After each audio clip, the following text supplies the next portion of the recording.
Ce sont des pans entiers du mur qui longe l'allée des Marronniers de Montataire qui gisent depuis un mois et demi à même le sol dans le jardin de ses habitants. Je suis allée voir, puis effectivement, je suis montée.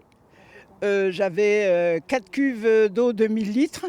Ben, il n'y en a plus. C'est une crêpe. C'est quand même une grosse surprise. Et en fait, c'est beaucoup écroulé que chez moi. Les stigmates de deux effondrements survenus en janvier dernier en raison des pluies qui ont touché le département.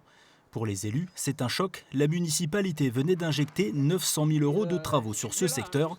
Selon elle, le cabinet d'experts mandaté à l'époque n'a pas jugé utile de renforcer toute la rue. Le premier expert là, qui était venu la première fois, il nous avait dit que c'était bon, ça pouvait tenir, mais malheureusement ça n'a pas tenu. On a un cabinet d'avocats, on verra bien après. Mais notre première préoccupation pour l'instant, ce sont les habitants.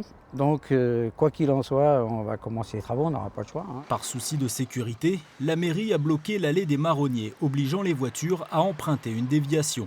Depuis, le centre-ville est embouteillé aux heures de pointe, occasionnant des désagréments. Aller du haut de Montataire jusqu'au centre, qui est là, on peut mettre jusqu'à 10 minutes. 10 minutes en voiture, donc c'est assez handicapant en fait. C'est un handicap pour les affaires ? Ouais, parce qu'on voit beaucoup de gens de passage, mais personne ne s'arrête. Les gens, au lieu de mettre 5 à 10 minutes à sortir de la ville, ils peuvent en mettre 20, 30, 40 momentanément pour essayer peut-être de travailler à inverser le sens de circulation de certaines rues. Il faudrait y réfléchir. En attendant de fluidifier le trafic, la mairie recevra le 26 mars prochain un nouveau cabinet d'experts pour réaliser un devis.